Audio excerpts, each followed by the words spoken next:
Real sounds from space? Oh yes, it's true, we've got part 2 just for you.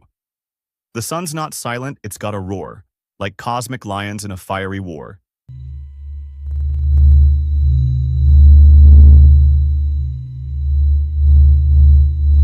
Then comes Venus. What a spooky vibe. Sounds like ghosts in a pressure cooker tribe.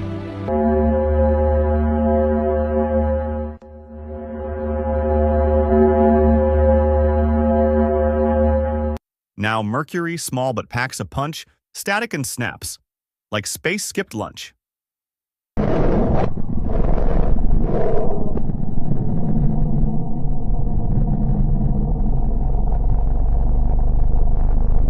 We're this close to 100 million. Oh wait, I meant 100 subs. Still a big deal. So hit that sub, don't miss the show. Part 3's coming, now you know.